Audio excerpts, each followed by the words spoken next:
Hello, everyone, and welcome to another edition of Get to the Source with Dr. Marco. My name is Robert Allen. I'm Dr. Marco's producer, and I'll be here in the background making sure that everything goes smoothly and taking your questions.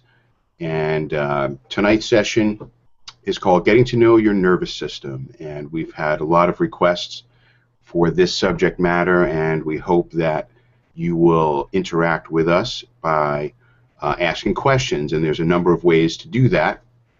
If you are on our event page, you can just sign in to the chat box right below the video screen, and you can be part of the conversation that way. If you're watching on YouTube, on our YouTube page, and just go ahead and put your questions right into the comment box that you see on the screen.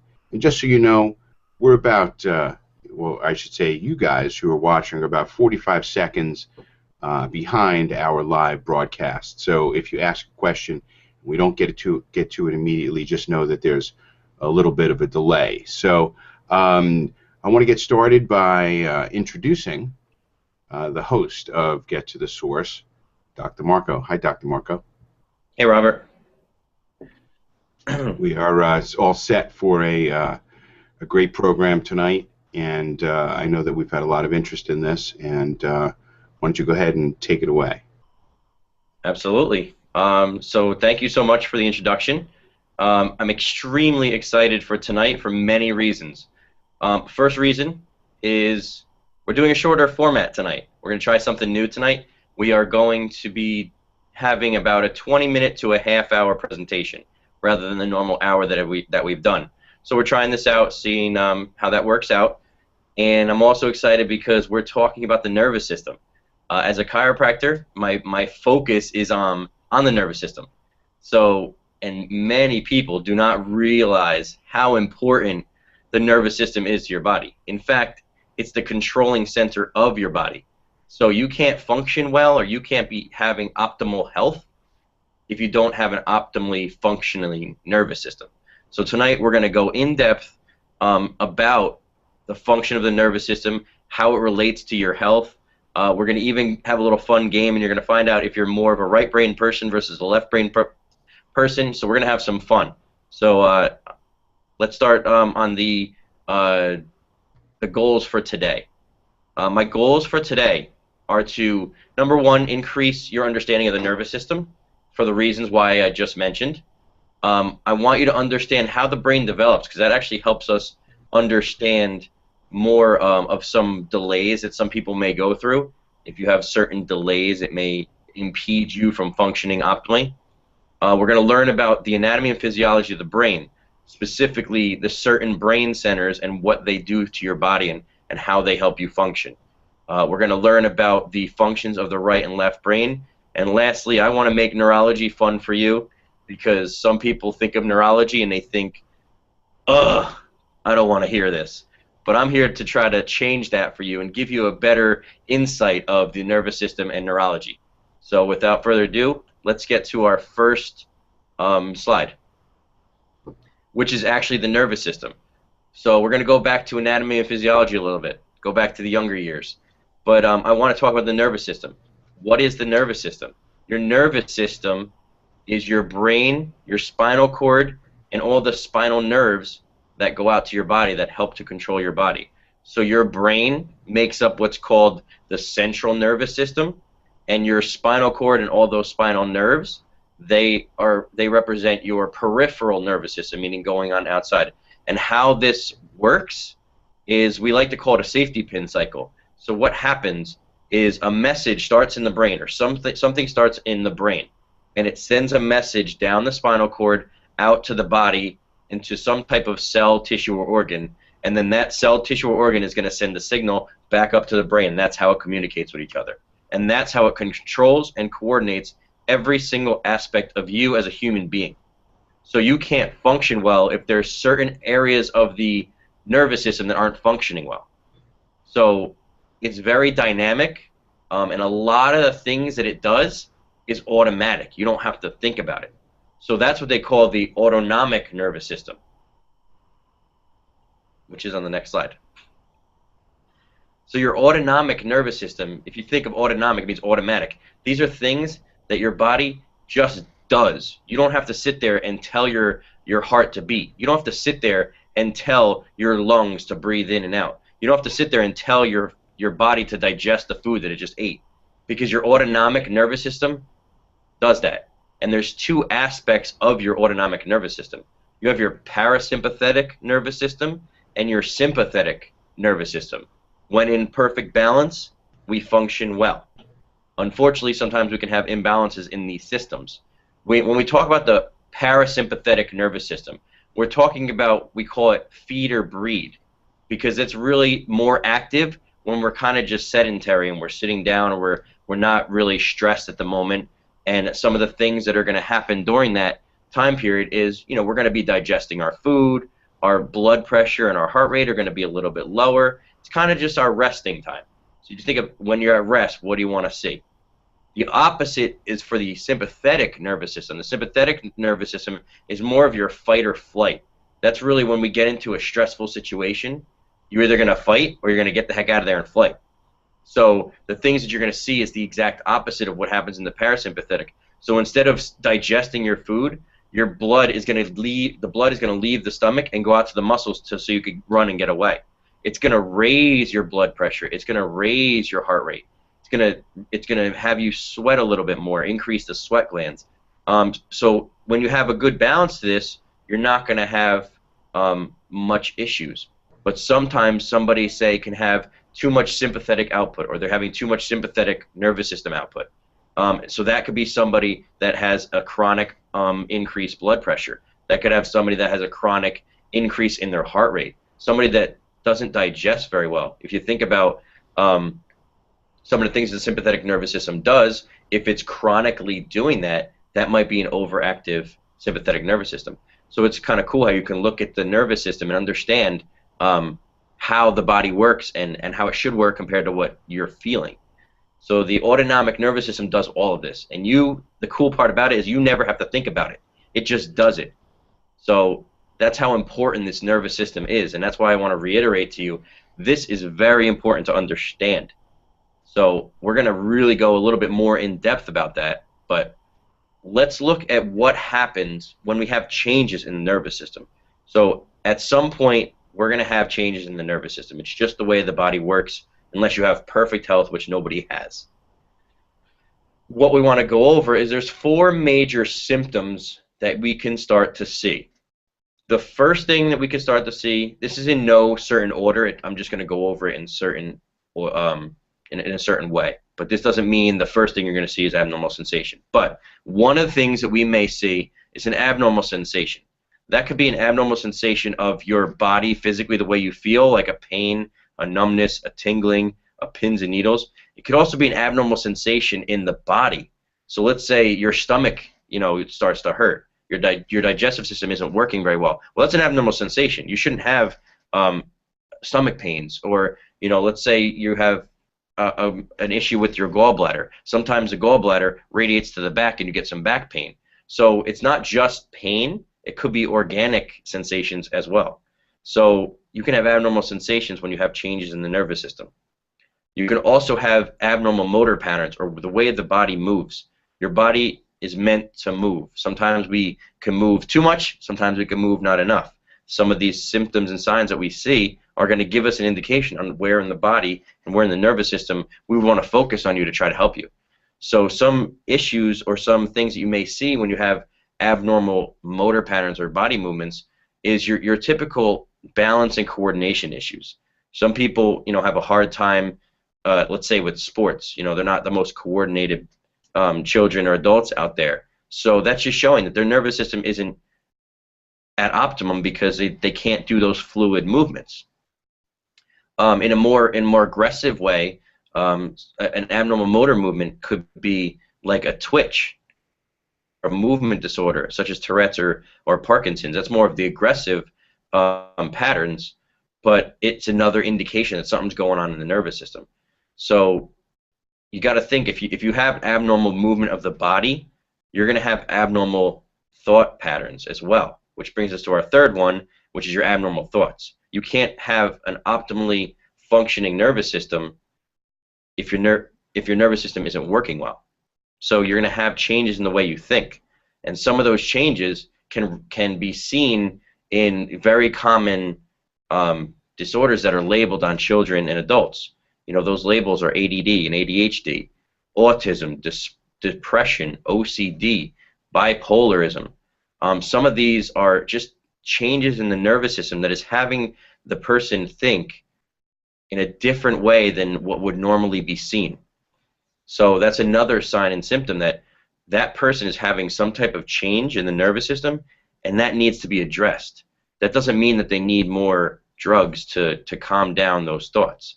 It means that there's something going on in that nervous system that we need to figure out, locate, and then do a treatment that might help that occur. So abnormal thoughts is our third thing, and the last thing that we may see is abnormal postures. You know, one of the first things that we do on every patient that walks in the door is look at their posture, because that's one of the strongest and biggest indications that you're having changes in the way your body's working, in your nervous system. Because 80% of your nervous system controls the muscles that keep us upright and have optimal posture. So it's very important to understand that. So if you look at somebody or you know somebody that doesn't have a very good posture, that's an indication that, number one, they may not have the strongest nervous system. So if you look at other areas of their life, like their digestion, their learning aspects, other aspects of their life, they may see other things.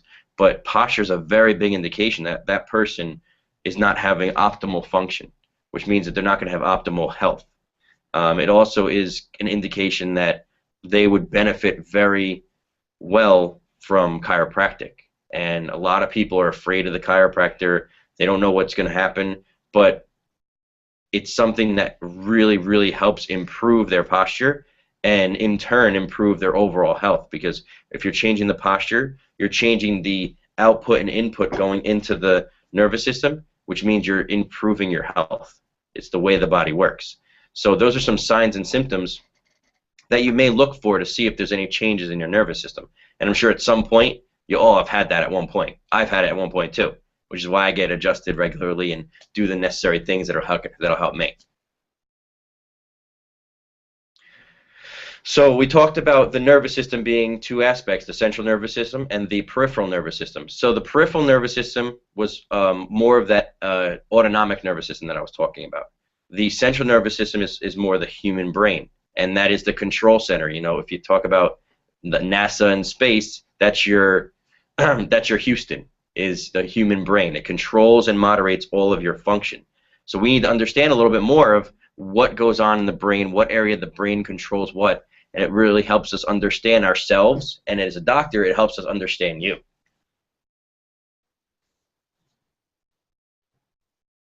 Next slide, please.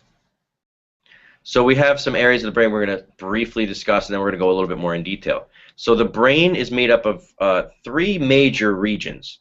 We have the brain stem, which is actually made up, there's three areas that make up the brain stem, which is called the midbrain or mesencephalon, the pons, and the medulla. Then we have another area of the brain called the cerebellum, and then we have what we call the lobes of the brain, which are the upper centers of the brain, which are your frontal lobe, your parietal lobe, your temporal lobe, and your occipital lobe. And we got to think, we have two sides of the brain. We have a right side and a left side. So we have two of everything. We have two frontal lobes, we have two parietal lobes, we have two temporal lobes, and we have two occipital lobes. We also have two cerebellums. So when I talk about it later, we may talk about right brain versus left brain weakness. You'll understand that we're talking about the different sides of the brain. So what I want to briefly go over next is the development of the brain. How does the brain develop? And we like to compare it similar to a flower. This is a nice little analogy that I think people understand it a little bit more. So we have to talk about how does the brain develop. So the first aspect of the brain, when we're in the fetus and we're trying to figure out, when we're fetus and we're in the womb and we're trying to grow and develop, the first aspect of the nervous system to develop is the nodal cord, or which ends up being the midbrain. The midbrain is, we're going to go over in a little bit, but it's really a part of your primitive aspects of development. So after that develops, and after that develops to the optimum, we start to develop what's called the cerebellum, or that could be our leaf. So we have a stem, which is like our brain stem. Then we have these leaves that come off. That's like your cerebellum. Then as the cerebellum develops at optimum, then we could get proper development of the upper centers, which were those lobes of the brain, and that could be the flower. So if you think about it like a flower, we have a stem that develops first, then we have these leaves, then we have a flower. So it's our brain stem, it is then our cerebellum and our upper brain centers. That's how the brain develops as we develop as humans. So I think that helps to understand, and it also helps us as doctors to allow us to understand if you say you have a learning disability, that somewhere in your development you were delayed, and we can figure out which part of that system was delayed. Is it in the brainstem? Is it in the cerebellum? Is it more in the upper centers? And we could do certain treatments to help to develop that so you could continue the development of the other areas as well. So we just discussed the floral development, so I briefly went over the stem is your brainstem. Well, your brainstem is responsible for all of your primitive function. What are your primitive functions? Those are your primitive reflexes. As a child, we have these primitive reflexes from about 0 to 12 months old that allows us to adapt to the world that we just came into. So some of those reflexes help us during that time period. Unfortunately, those reflexes should go away. Sometimes they don't, and that's the first part of the delay in some people, in some children. So that's one of the things that we want to see. But other primitive functions is just things that keep us alive. So what are the things that keep us alive? We need oxygen, so breathing. We need blood to our body, so our heart rate and blood pressure. We need to sleep, and we need to be awake at some points. So our sleep-wake cycles and all our cranial nerves, which help to control a lot of our primitive function. So that brainstem is a very important area. And when people have issues or they have damage to that brainstem, that's when they have some major issues with life. You know, they're not breathing properly. They have heart rate issues. Their blood pressure is fluctuating. They're not sleeping in the normal patterns. They may be awake when they're supposed to be sleeping, and they may be sleeping when they're supposed to be awake. So that would be an area that we might see some brainstem dysfunction. Then I talked about the leaves, which are your cerebellum. And this cerebellum is very important. Sometimes it's called the little brain.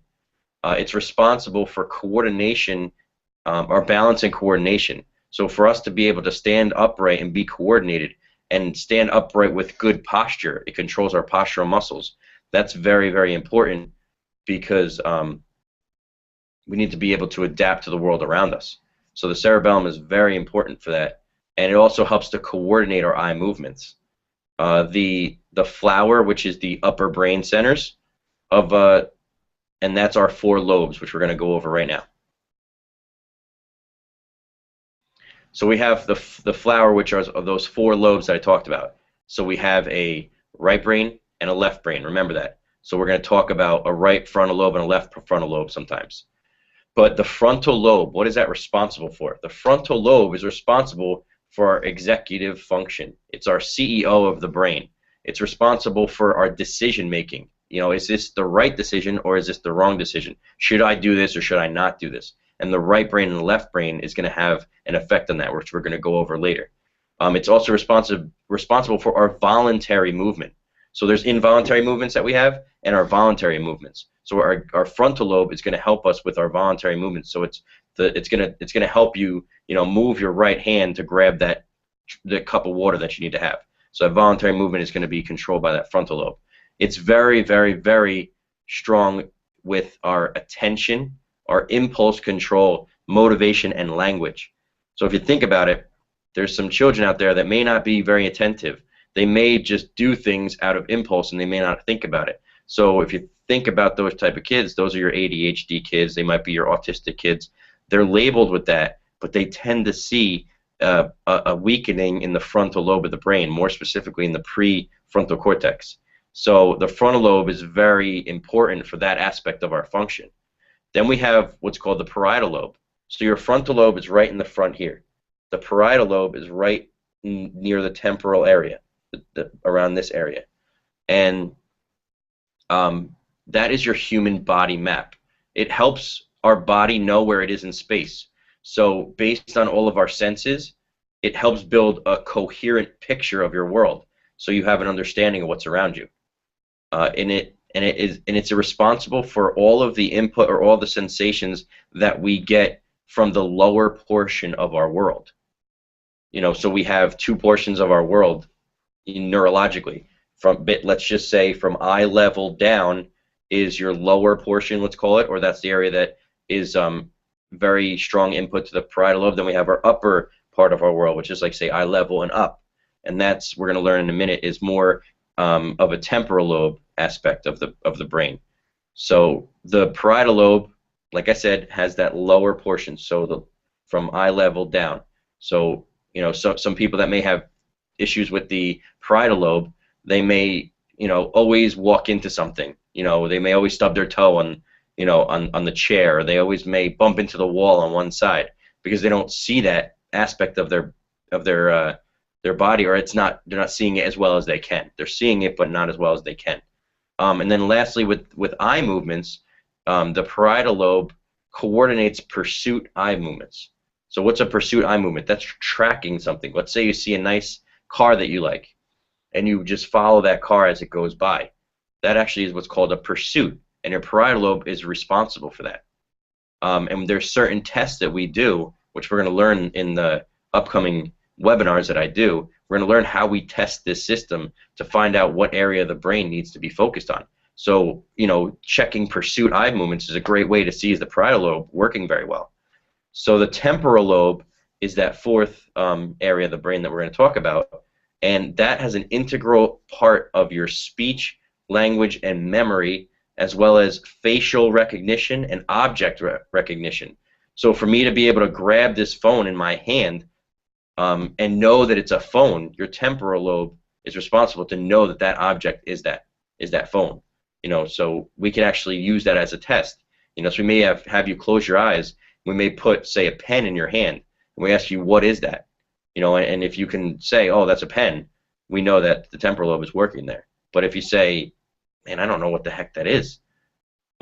Is it a pencil? Is it a sharpener? Or who knows? And that's something saying that there's something up with that temporal lobe. So like I said about the sensations or the input from the upper part of the world is in that temporal lobe as well. And it's very functionally linked to our limbic system. So a lot of times the temporal lobe and the limbic system, which is very strong aspect of your emotions. So a lot of times people will remember something and get an emotional aspect about that. So it's something that is pretty cool with the temporal lobe and the limbic system. And last but not least is the occipital lobe, which is the very back of the brain right here. And that has an integral part of your visual and your vision and your visual processing. And there's two different streams. So I kind of just talked about this. We have a dorsal stream which comes around this way, and a ventral stream which goes around that way. As when it comes to the input of the brain and occipital lobe.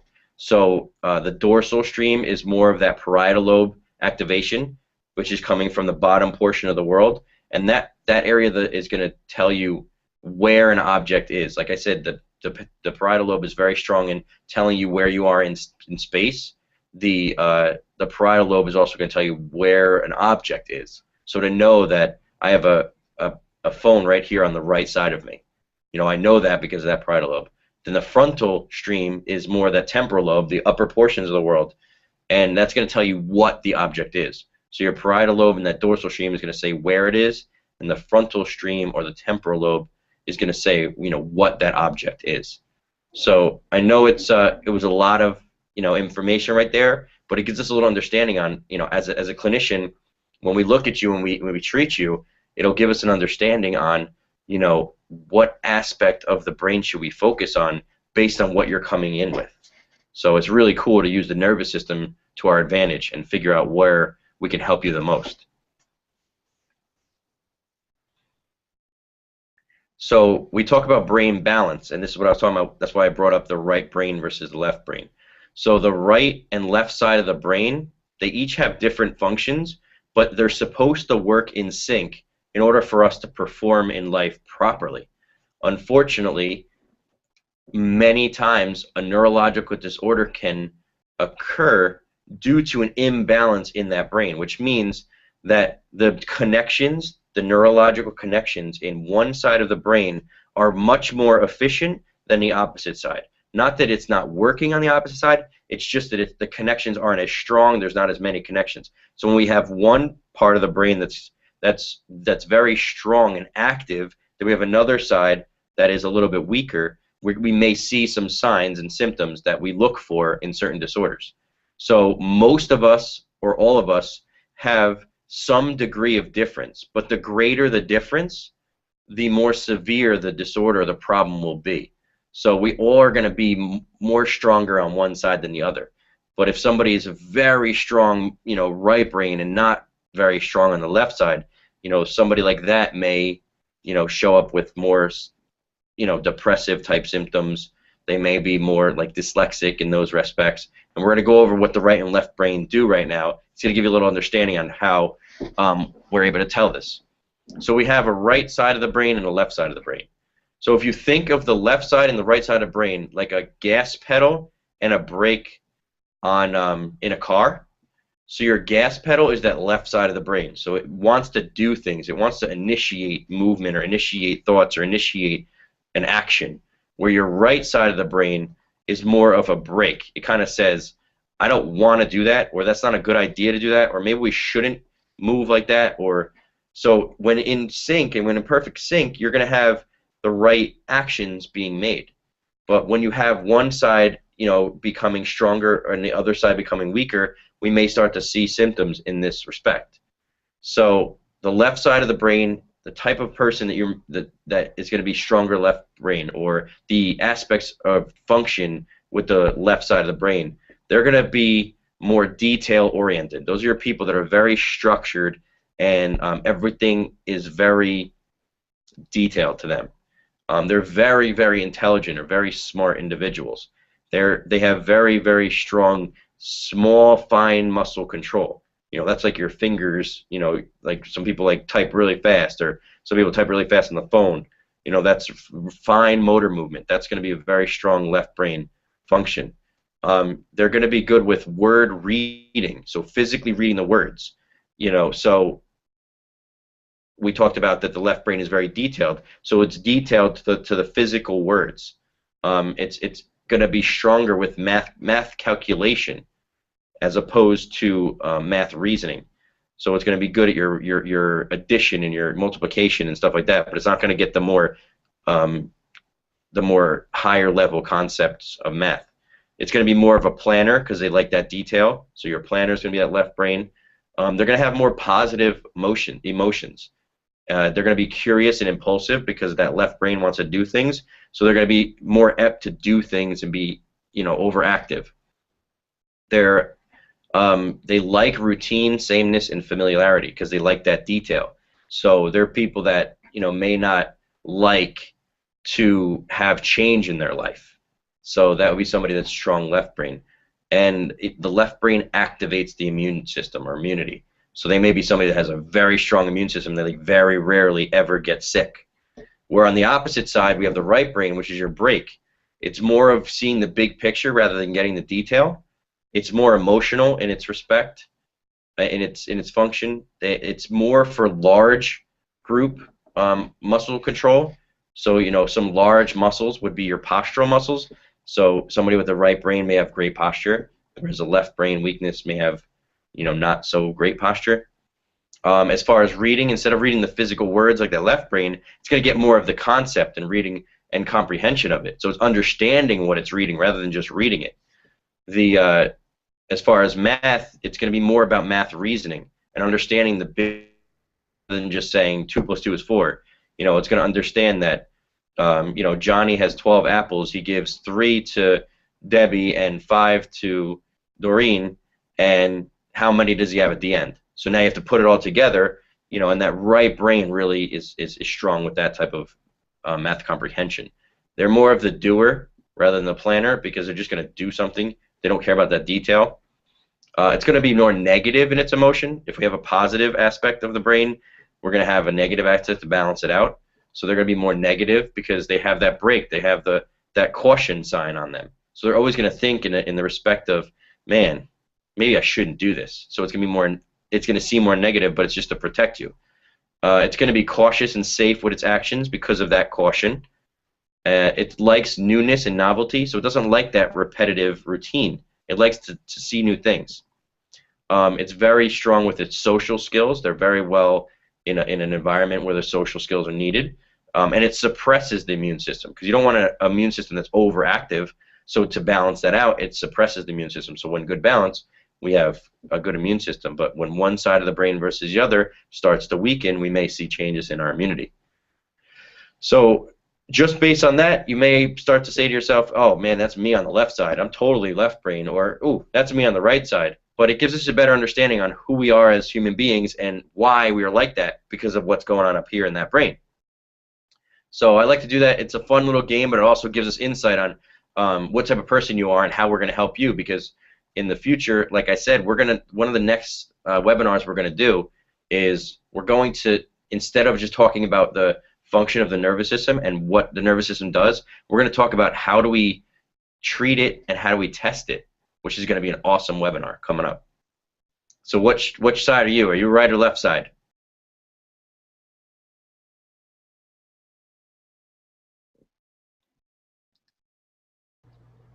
Next slide, please. Okay.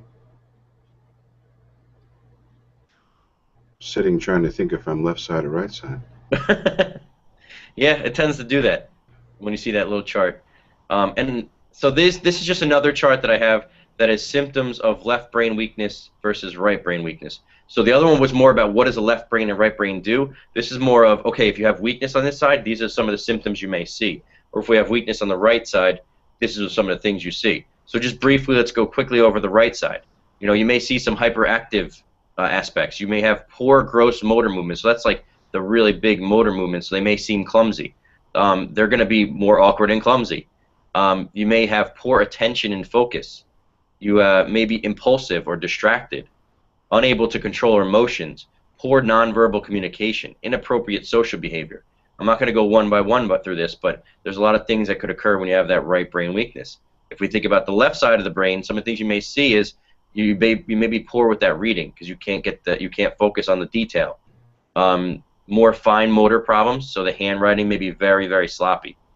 Poor spelling skills, poor auditory processing, because the left side of the brain is very strong with the hearing and comprehending what you're hearing. Poor auditory processing, poor verbal communication, delayed speech or articulation, poor memory for details or facts. So you could kind of see, I'm going to let you guys read through that by yourselves, but you could see the right brain versus the left brain weakness. What are you going to start to see inside of you, whether it's you as the person or you're a child or an older adult? And it really helps us as a clinician because we could do treatments to activate more of a right side versus a left side of the brain. And it really helps the people function better.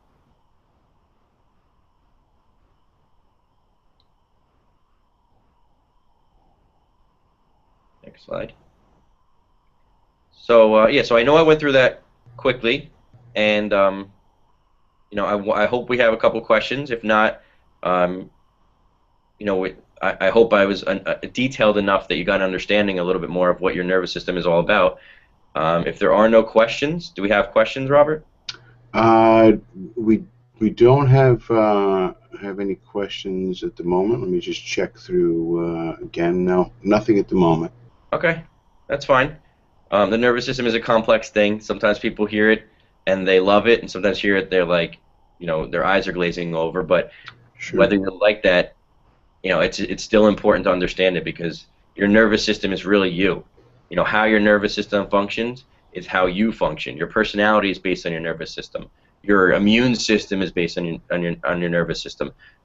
Your posture is based on your nervous system. Everything is based on your nervous system. So it's very important to understand that. So if we don't have any questions, I want to go over the next episode that we're going to be having on Get to the Source. It's going to be on July 16th, 2014, next month. And I'm really excited for this one because if you've never heard of this book, I highly recommend it. It's called The Cancer Killers. It's written by a few different doctors. One of the major authors is Dr. Charlie Majors, or Dr. Charles Majors. And I'm going to interview him. And I'm really excited about that because he's a chiropractor, author of this book, and cancer survivor. And he did it without chemotherapy. And I know that may sound crazy to people, but he was able to heal cancer naturally. And his book talks about it, and I'm going to talk about it with him. So I'm really excited about that because there's a lot of people that are afraid. You know, they hear, oh, I have cancer. The only way I can get healed is through chemotherapy or other aspects. And your medical doctor may not tell you this, but there are other ways of doing it. And we're going to go over that with Dr. Majors. So that's what's going to happen in a couple weeks. And then a couple of months after this one, we're going to go over how to test the nervous system and how to treat the nervous system. So instead of you just having knowledge of what the nervous system is all about, now you're going to understand how we look at you as a patient walking in our door and what type of treatments we can do to help you improve your function so that you can improve your life. So if we don't have any more questions, all my contact information is right there. Feel free to email me, go to our website, do whatever you would like to get in touch with us. But if we don't have any other questions, I guess we could wrap this up. Okay, that'll do it. Thanks, Dr. Marco. All right, thank you so much.